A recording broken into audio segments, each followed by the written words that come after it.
नमस्कार प्यारे विद्यार्थियों। हम हिंदी ग्रामर में हमारा टॉपिक चल रहा था संधि।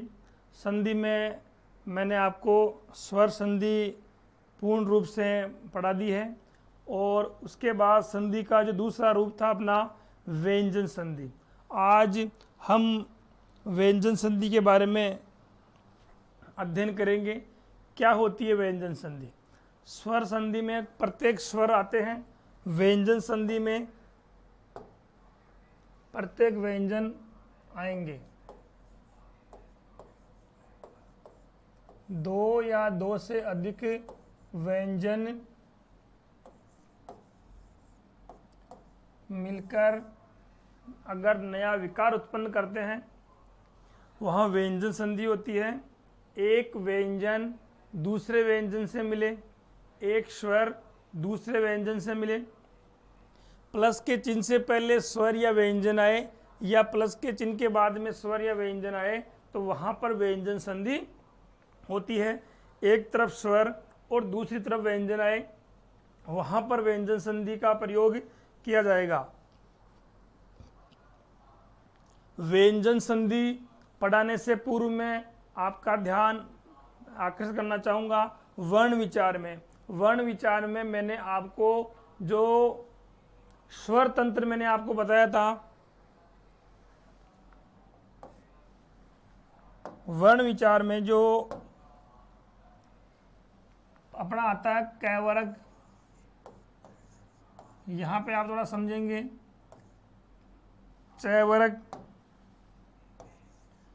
इनका मत अर्थ मैंने आपको वर्ण विचार में बता दिया था कि कै, ख, ग, घ और ए ये सारे के सारे बोले जाएंगे कै वर्ग में। चय वर्ग का मतलब चय वर्ग हो गया सारा। तय वर्ग में पूरा तय के 500 के 500 वर्ण आ जाएंगे। तो यहाँ पर आपके ये वर्ग आपको अच्छी तरह से आपको आना चाहिए। इसके बाद में मैंने आपको पढ़ाया था घोष और अघोष व्यंजन। घोष अघोष व्यंजन किसे कहते हैं? पहला है अघोष व्यंजन।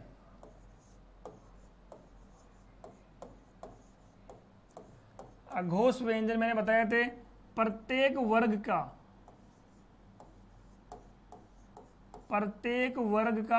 पहला व दूसरा वर्ण, प्रत्येक वर्ग का पहला व दूसरा वर्ण साथ में स और श।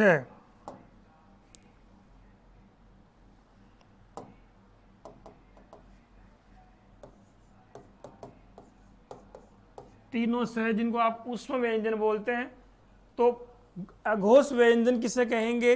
अघोष व्यंजनों में आएगा प्रत्येक वर्ग का पहला अक्षर, दूसरा अक्षर और है के अलावा ऊष्म व्यंजन स और स, ये आपके अघोष व्यंजन में आएंगे।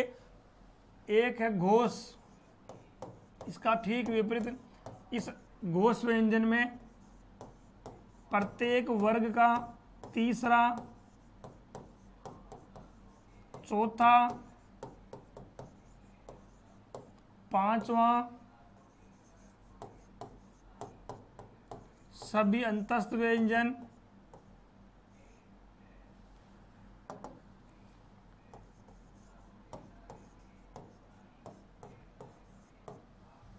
प्रत्येक वर्ग का पहला अक्षर, तीसरा अक्षर, चौथा अक्षर, पांचवा अक्षर सभी अंतस्थ व्यंजन।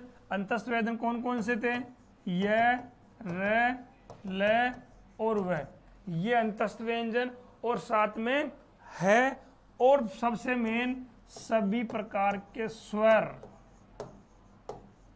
ये आपके घोष में मैंने आपको पढ़ाए थे।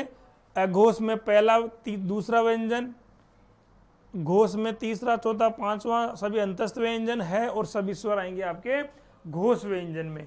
अब यहाँ पे आपकी व्यंजन संधि शुरू होती है। व्यंजन संधि एक व्यंजन और एक स्वर या दोनों व्यंजनों से मिलकर बनने वाली संधि को अपन कहते हैं व्यंजन संधि।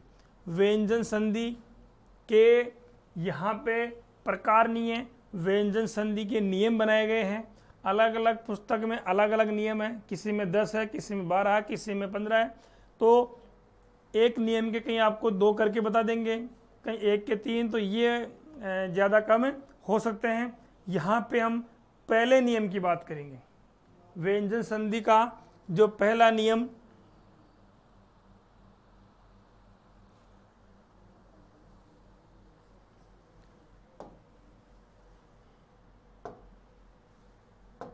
पहला नियम है, यदि अघोष के बाद घोष वर्ण आए, यहां पर आपको समझना है अघोष व्यंजन और घोष व्यंजन किन्हें बोलते हैं। अघोष वर्ण और घोष वर्ण। अघोष मैंने आपको बताया था, पहला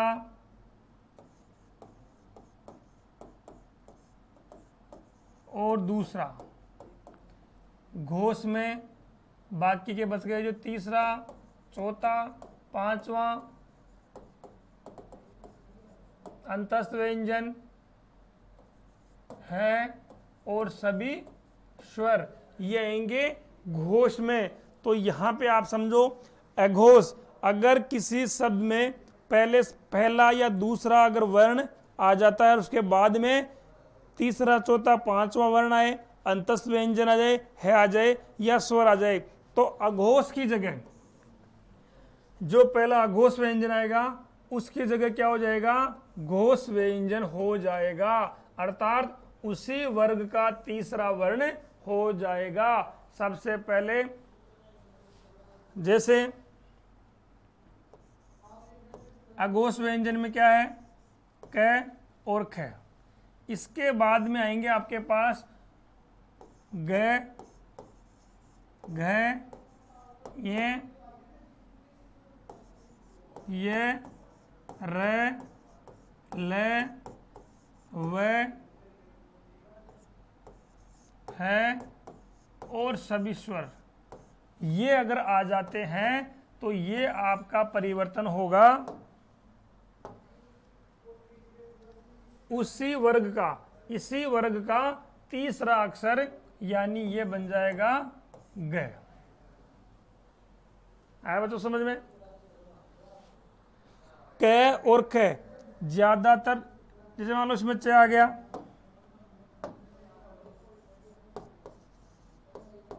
प्लस इसी का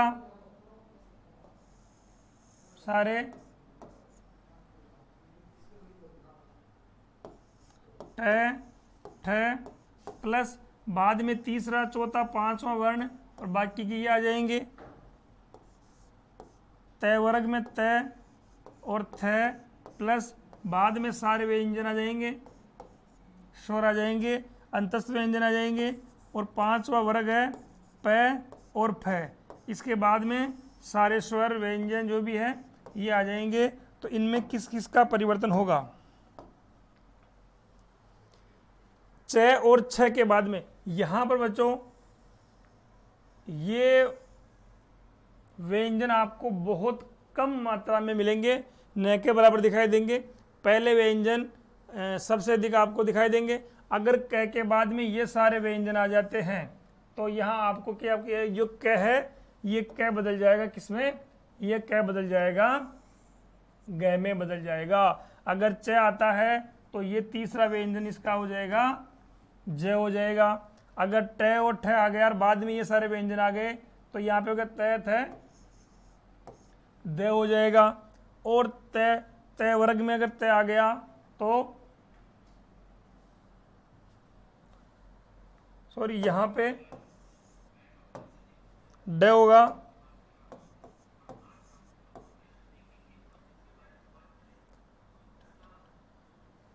यहाँ पे हो जाएगा द और प फ, तीसरा अक्षर कौन सा है, ब। ये स्वर सॉरी ये अक्षर बदल जाएंगे क, च, ट, त और प। ये पहले अक्षर तीसरे इसी वर्ग के तीसरे अक्षरों में परिवर्तित हो जाएंगे। ये है आपका पहला नियम। पहचान कैसे करोगे, पहचान संधि में आपको देखना है, ये चीज़ें आपको देखनी है, बीच में ये आपको दिखाई देगी। ये चीज़ें किससे बनती है? इन अक्षरों से बनती है। तो आपको संधि में ये प्रत्येक वर्ग का तीसरा अक्षर पहचानना है। जैसे मैं बताऊं आपको, दिगंबर,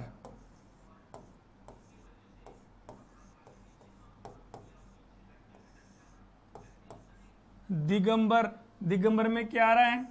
ग आ रहा है। ये शब्द, ये अक्षर पहचान करना है। ग आ रहा तो आपके टुकड़े कहाँ से होंगे? यहीं ग से होंगे। तो ग के बाद में क्या लिखा हुआ है? अंबर। और ये ग किससे बना है? कैसे? तो इसमें आ गया दिक प्लस अंबर, दिक प्लस अंबर। ये देखो क्या लिखा हुआ है? क और ए। परिभाषा थी अघोष, पहले व्यंजन के बाद में क्या आ जाए? घोष आ जाए। तो पहले व्यंजन के बाद में क्या आ रहा है? घोष व्यंजन आ रहा है। तो ये क किस में बदल जाएगा? ये इसी वर्ग के तीसरे व्यंजन में बदल जाएगा। तो दिगंबर का हो गया दिक प्लस अंबर। ये आपका जो कबूतर वाला है, ये उसी वर्ग के गाय से गाय में हो गया। इसके बाद है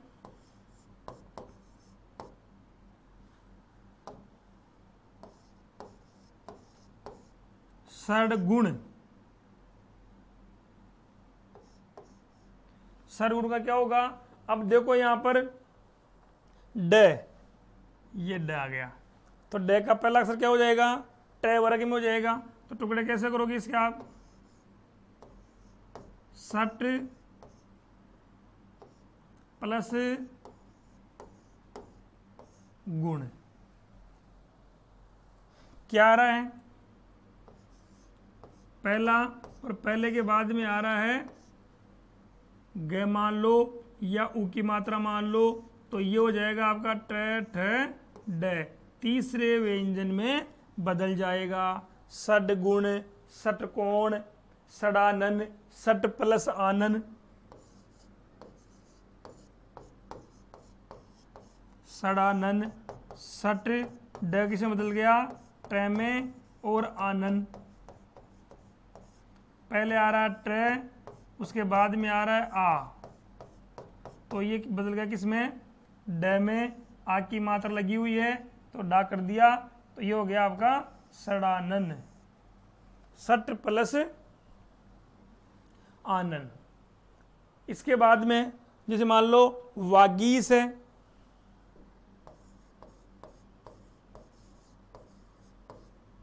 वागीश क्या आ रहा है बीच में?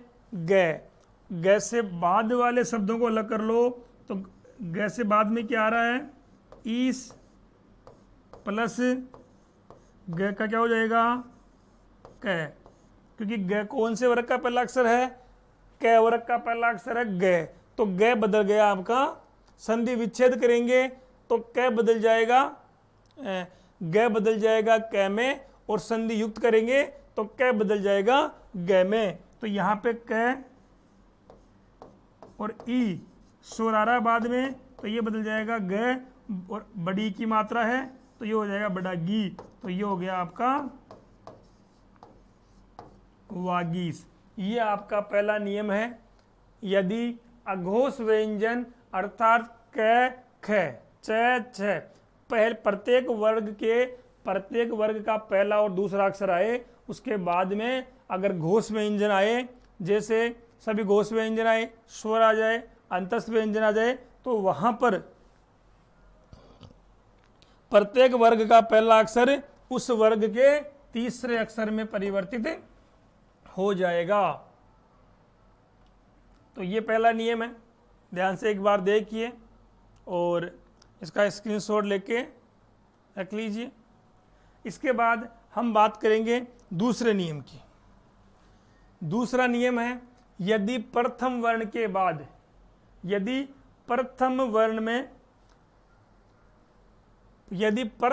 के बाद अनुनासिक आए, प्रत्येक में प्रत्येक वर्ग का प्रथम अक्षर आ जाए, प्रथम वर्ण आ जाए और उसके बाद में अनुनासिक आ जाए तो वो प्रथम वर्ण अनुनासिक में परिवर्तित हो जाएगा। अपने वर्ग के जो प्रथम वर्ग, किसी भी वर्ग का प्रथम अक्षर आएगा वो अक्षर उसी वर्ग के अंतिम अनुनासिक में परिवर्तित हो जाता है। जैसे मैं यहां बात करूं क, च, ट,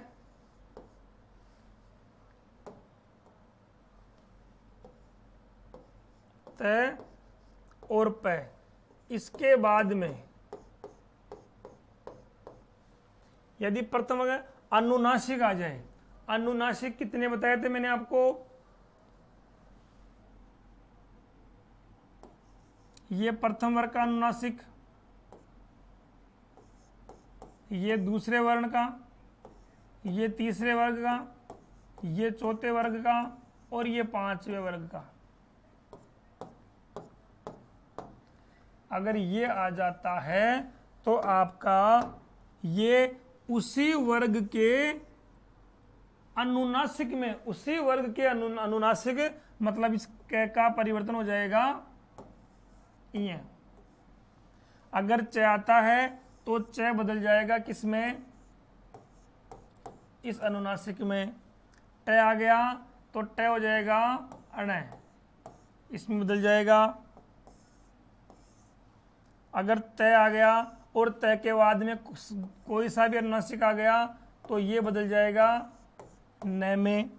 प वर्ग, प के बाद में कोई भी अनुनासिक आ गया तो ये प बदल जाएगा म में। अगर प्रथम अक्षर के बाद में कोई सा भी अनुनासिक आ जाता है तो वह अनुनासिक उस प्रथम अक्षर वाले वर्ग के अंतिम अनुनासिक में परिवर्तित हो जाएगा। जैसे पहला है, जैसे है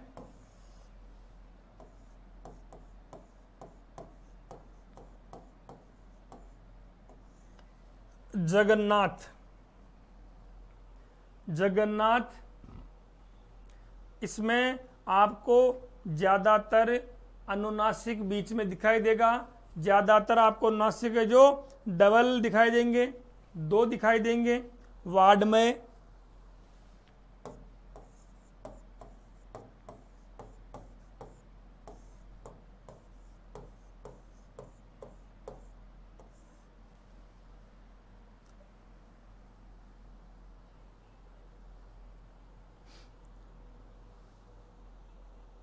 देखो टुकड़े करते हैं इनके। जैसे जगन्नाथ तो ये आ रहा है जगत प्लस नाथ। किसी भी वर्ग का पहला अक्षर आ गया, बाद में कोई सा भी अनुनासिक आ गया,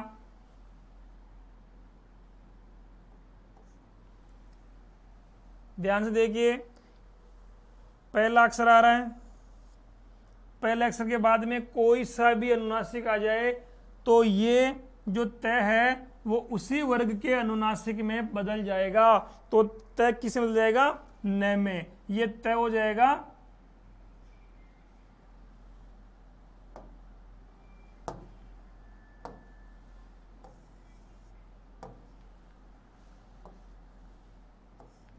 ये यहां पर ए हो गया तो ये बदल गया आदन है और नात आगे है ही। तो ये हो गया आपका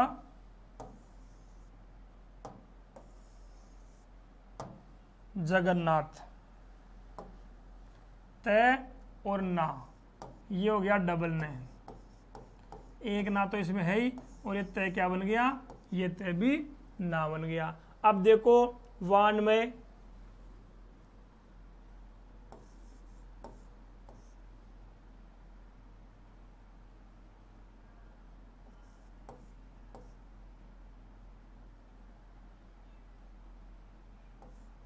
वाट प्लस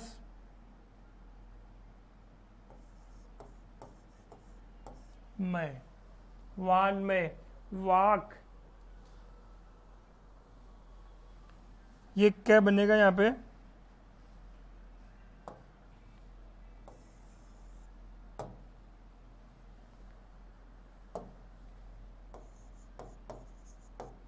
वाक प्लस में, पहला अक्षर आ रहा है कैसे कबूतर, तो ये कै कबूतर जो है आपका, इसमें लास्ट में क्या आ रहा है, मैं, अनुनासिक है।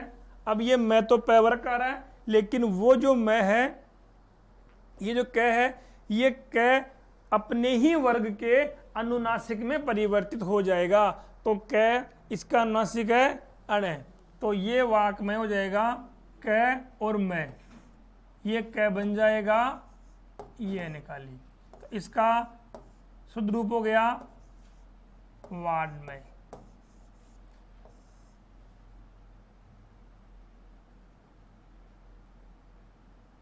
इसके बाद है उन्मत्त। उन्मत्त ये शब्द कई बार परीक्षाओं में आ चुका है। उन्मत्त,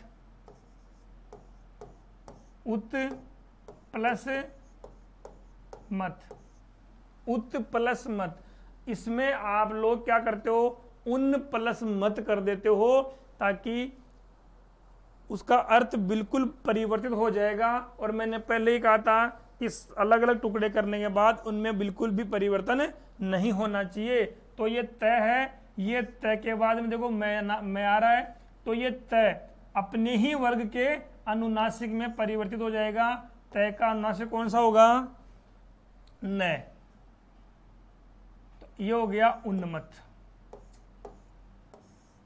आधा न ये हो जाएगा। इसके बाद में सन्मार्ग आता है, जगन्नाथ हो गया, वान्मो हो गया, उन्मत्त हो गया, जगन्नाथ हो गया, सटमुख हो गया। अब देखो सटमुख,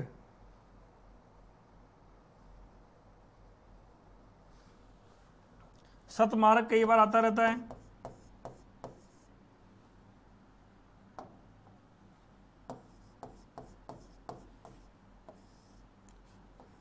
सन्मार्ग क्या होगा इसका, सत प्लस मार्ग, पहले अक्षर के बाद में देखो अनुनासिक आ गया, तो ये तय किस में बदल जाएगा, इसी वर्ग के अनुनासिक में बदल जाएगा। आधा तय है तो आधा न बन गया, आधा न बनते ये हो गया सन्मार्ग। ये आपका दूसरा नियम है। अगर किसी भी वर्ग के पहले वर्ण के बाद में अनुनासिक आ जाए, तो वो पहला जो अक्षर है, जो पहला वर्ग का जो पहला अक्षर है, वो उसी वर्ग के अनुनासिक में परिवर्तित हो जाएगा।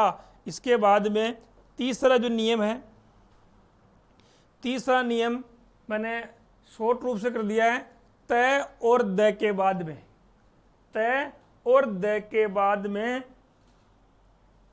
च आ जाए तो डबल च बन जाएगा। छ आ जाए तो छ का च हो जाएगा, ज आ जाए तो डबल ज हो जाएगा, ट आ गया ट डबल ट हो गया, डबल ड हो गया, ल तो डबल, मतलब तय और तय के बाद में ये व्यंजन आ जाए तो इन व्यंजनों क्या कहा होगा, ये चीजें परिवर्तित हो जाएगी। जैसे पहला है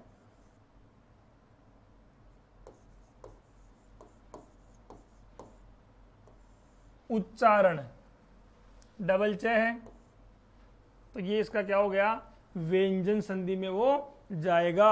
इसके टुकड़े कैसे करेंगे अपन,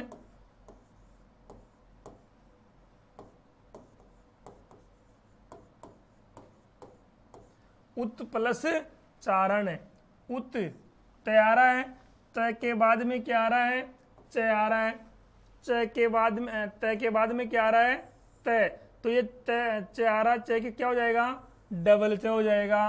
तो क्या बन गया इसका, उच्चारण हो गया। अगर तय और द के बाद में च आ गया तो उस च का डबल च हो जाएगा। एक च तो उसमें लिखा हुआ है ही, और जो तय है वो आधे च में परिवर्तित हो गया। तो उत प्लस चारण का हो गया उच्चारण।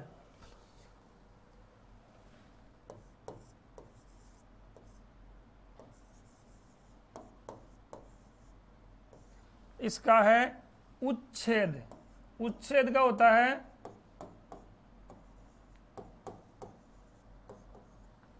उद प्लस छेद। द के बाद में क्या आ रहा है, छ आ गया, तो ये द किस में हो जाएगा, आधे च में परिवर्तित हो जाएगा। तो ये द ये बन गया आधा च, और ये इधर क्या बन गया, पूरा छ। तो ये हो गया उच्छेद।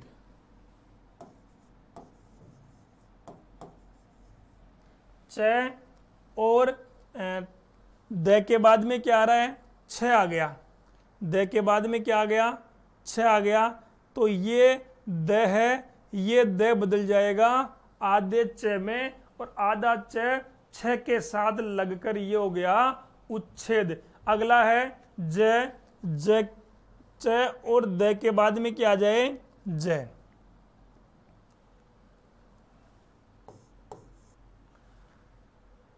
जैसे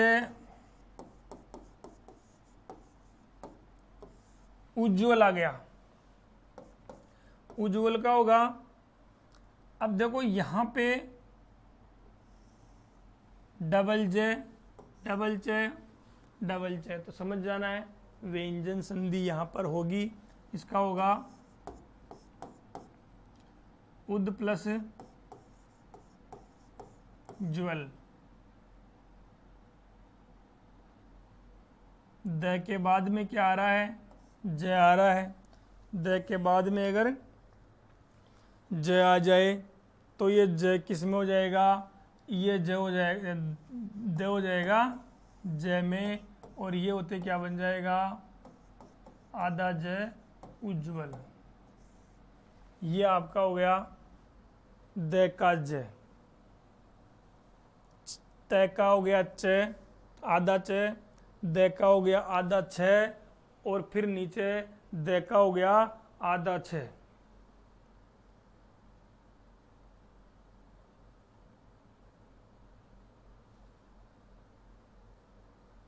फिर है वृहट्टिका।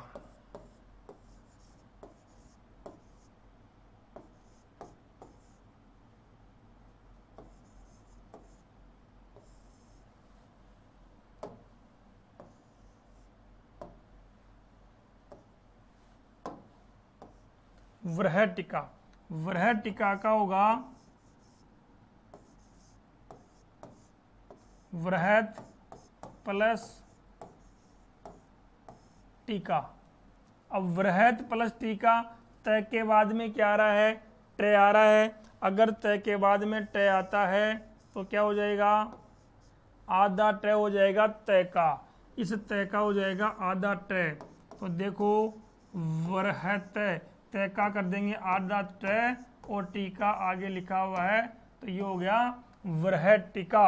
डबल ट इसमें हो जाएगा।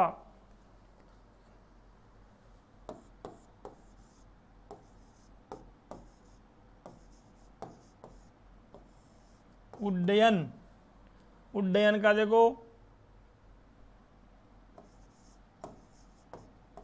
उद plus Ayan. Ud plus Ayan, the आ गया। द के बाद में क्या आ रहा है, ड। तो क्या हो जाएगा, डबल ड हो जाएगा। द के बाद में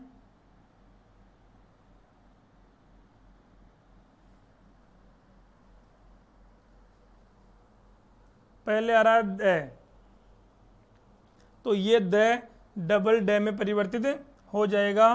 तो इसका बन जाएगा उड्डयन। इसके बाद है द के बाद में और त के बाद में क्या है, अगर ल आ जाए तो वो डबल ल हो जाएगा। जैसे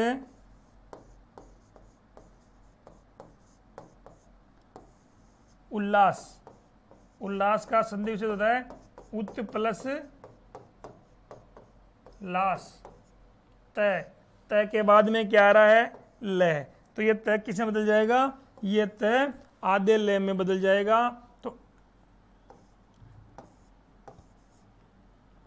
तय हट के क्या बन गया, ल, और पूरा ल आगे है ही, तो इसका हो गया उल्लास। उत प्लस लास, उल्लास। तय, तय के आगे ल आ गया तो ल बदल जाएगा, तय बदल जाएगा ल में। इसके बाद में है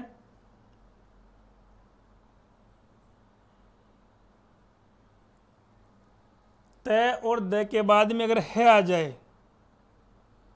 तो वो हो जाएगा ध, आधा द और पूरा द। तो कैसे, ये है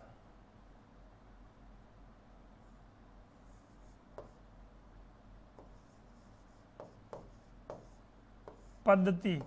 पद्धति को आप, मैं वर्ण विचार में पढ़ाया था आपको, आधा ध और पूरा ध ये मिलकर बनता है ध। तो ये भी लिख सकते हो यहां पर पद्धति, पत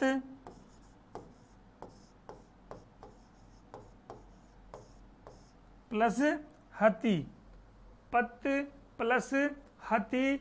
अब ये तय है, ये तय बदल गया आपका ध में, तो इसका बन गया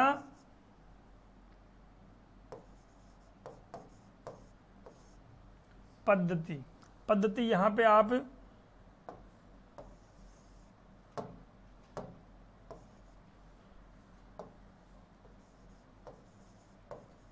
द, आधा द और पूरा ध, ये भी आएगा पद्धति। तय के बाद में है आ गया तो ये हो गया आपका डबल ध हो गया। इसके बाद में है तय और द, तय और द के बाद में क्या आ जाए, सलगम वाला आ जाए तो वो आपका हो जाएगा आधा च और पूरा छ। जैसे इसका उदाहरण है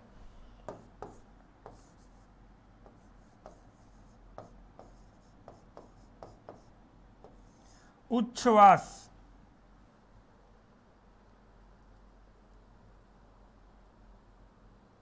तो इसके टुकड़े होंगे उत प्लस श्वास, तय के बाद में क्या आ गया, स आ गया, तो ये स बदल जाएगा आधा च और पूरा छ में, ये तय और ये स बदल जाएगा।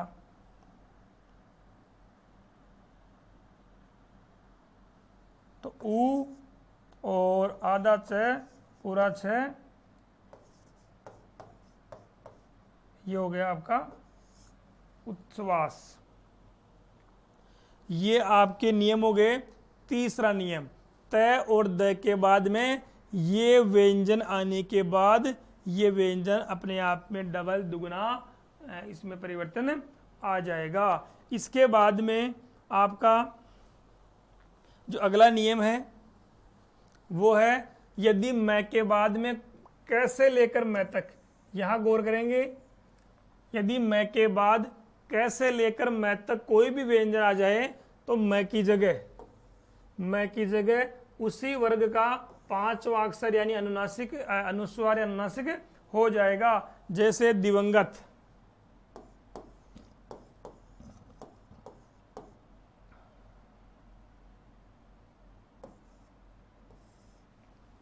दिवंगत है और संगति है, भयंकर है,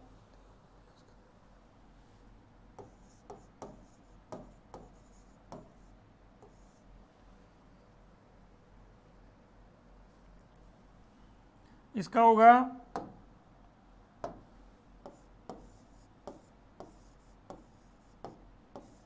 दिवम प्लस गत, दिवम प्लस गत। अब यहां देखो मैं के बाद में क्या आ रहा है, कैसे लेकर मैं तक कोई भी व्यंजन आ गया तो ये जो मैं है ये मैं क्या हो जाएगा, ये मैं मैं की जगह उसी वर्ग का 5वां अक्षर हो जाएगा। कौन सा? ग का वर्ग अन्ना से कौन सा हो गया? ये हो गया। आधा न लिख दो या इसको एने खाली आप कर दो, तो ये चला गया ऊपर, दीव का हो ही गया, ये आधा न हो गया और गत हो गया, इसका हो गया दिवंगत। दिवम प्लस गत। अगर मैं के बाद में कैसे लेकर मैं तक कोई सा भी व्यंजन आए तो वो आपका हो जाएगा दिवंगत। अब है भयंकर। भयम प्लस कर, भयम प्लस कर। मैं के बाद में क्या आ गया? तो ये क का अंतिम अनुनासिक क्या हो गया? अने खाली इसको बोलते हो आप, तो ये हो गया भयंकर। और भयंकर के बाद में है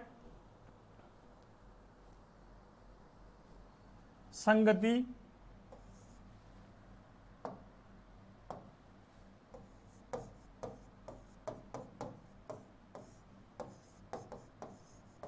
सम प्लस गति। मैं के बाद में क्या आ गया? ग आ गया, तो इस ग का अंतिम वर्ण क्या होगा?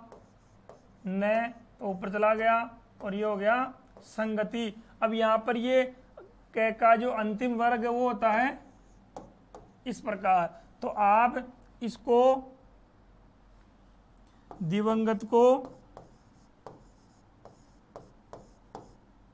ऐसे भी लिख सकते हो, क्योंकि ये इस क वर्ग का अंतिम अक्षर ये है। शुद्ध रूप से भयंकर को आप क वर्ग का अंतिम अक्षर जो कौन सा है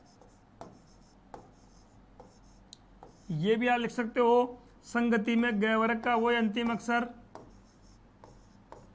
अण संगति। हिंदी भाषा में यही इनका शुद्ध रूप माना जाता है। तो ये आपका चौथा नियम हो गया कि मैं के बाद में कैसे लेकर मैं तक कोई भी व्यंजन आ जाए तो वो जो व्यंजन आया है उस व्यंजन की जगह या ये जो मैं है उस मैं का क्या हो जाएगा? उस व्यंजन का 5वां अक्षर या अनुनासिक हो जाएगा। इसके बाद में आपका अगला नियम है, यदि मैं के बाद अंतस्थ या उस व्यंजन आए तो मैं को अनुस्वार बदल देंगे। जैसे मैं के बाद में क्या आ जाए? अंतस्थ व्यंजन ये, रे, ले और व, और उसमें से ये आ जाए तो म को अनुस्वार में बदल देंगे। अनुस्वार मतलब इसके ऊपर ऐसे बिंदी लगा देंगे। जैसे संवर्धन,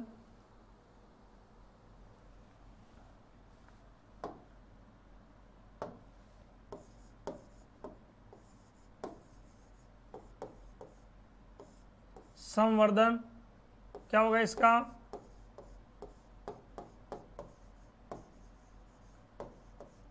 सम प्लस वर्धन। ये मैं के बाद में क्या आ गया? व। अंतस्थ व्यंजन आ गया, मैं के बाद में आ गया अंतस्थ व्यंजन, तो ये मैं क्या बन जाएगा? उस मैं का क्या हो जाएगा? अनुस्वार हो जाएगा, अर्थात वो ऊपर बिंदी के रूप में काम में आएगा।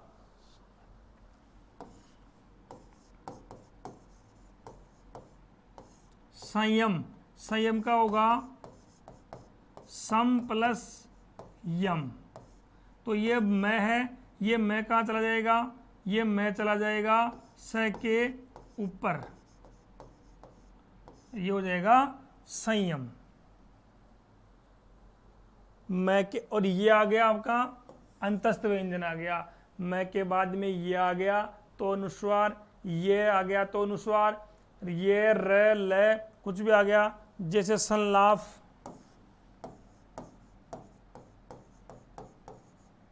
संलाप का होगा सम प्लस लाप। अगर ये शब्द आ जाए तो टुकड़े करने को कहे तब आपको टुकड़े करके देखना और देखने के बाद देखना कि नियम कौन सा लागू हो रहा है। मैं के बाद में ल आ जाए, ले का मतलब अंतस्थ व्यंजन आ जाए, तो इस मैं का क्या हो जाएगा, अनुस्वार ये ऊपर चला जाएगा और ये हो जाएगा आपका संलाप।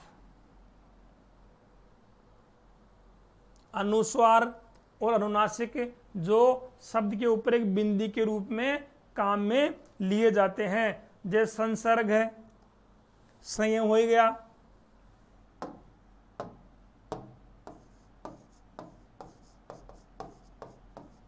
संसर्ग,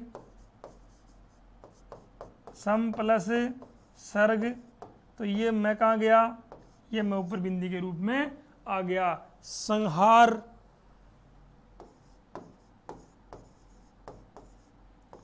संहार का हो गया सम प्लस हार, तो ये मैं हो जाएगा ऊपर नीचे से लिखा हुआ है और हार लिखा हुआ है। तो ये आपके 500 नियम हो गए हैं। अगला नियम अगले वीडियो में पढ़ाऊंगा मैं आपको। यहाँ मैंने आपको 5 नियम पढ़ाए हैं व्यंजन संधि में। पहला नियम, अघोष के बाद में घोष आ जाए या प्रथम या द्वितीय वर्ण के बाद में तीसरा, चौथा, पांचवा वर्ण सभी अंतस्थ व्यंजन और सभी स्वर अगर आ जाते हैं तो वह जो पहला अक्षर है वो पहला अक्षर उसी व्यंजन उसी वर्ग के तीसरे अक्षर में परिवर्तन बदलाव हो जाएगा। दूसरा मैंने बताया था आपको कि किसी भी प्रत्येक वर्ग के पहले अक्षर के बाद में, पहले वर्ण के बाद में अगर कोई भी अनुनासिक आ गया तो वह अनुनासिक उस पहले वर्ग के अनुनासिक में परिवर्तित हो जाएगा। तीसरा मैंने आपको बताया था कि अगर तय और द के बाद में च आ जाए तो वो आधा च हो जाएगा। तय और द के बाद में च आए तो तय और द उन दोनों का आधा च हो जाएगा। अगर छ आ गया तो उन दोनों का आधा च हो जाएगा। ट आ गया उन दोनों का आधा ट हो जाएगा। है आ गया तो उन दोनों का डबल द हो जाएगा। चौथा नियम मैंने बताया था आपको, अगर मैं के बाद में कोई भी वर्ण कैसे लेकर मैं तक कोई भी वर्ण अगर आ गए तो वो वर्ण अनुस्वार उस वर्ण के वो जो मैं है वो अनुस्वार बन जाएगा, उस वर्ण का अनुस्वार बन जाएगा। और पांचवा नियम मैंने बताया है कि अगर मैं के बाद में अंतस्थ व्यंजन आ जाए और उसमें व्यंजन आ जाए, ये रेलेव आ जाए या से आ जाए तो उस मैं का अनुस्वार हो जाएगा। ये आपके 5 नियम हैं। किसी प्रकार की कोई अगर आप सुझाव देना हो तो आप कमेंट्स बॉक्स में आराम से दे सकते हैं। अगर आपको वीडियो अच्छा लगा है तो आप कमेंट्स कीजिए, सब्सक्राइब कीजिए और लाइक कीजिए। धन्यवाद।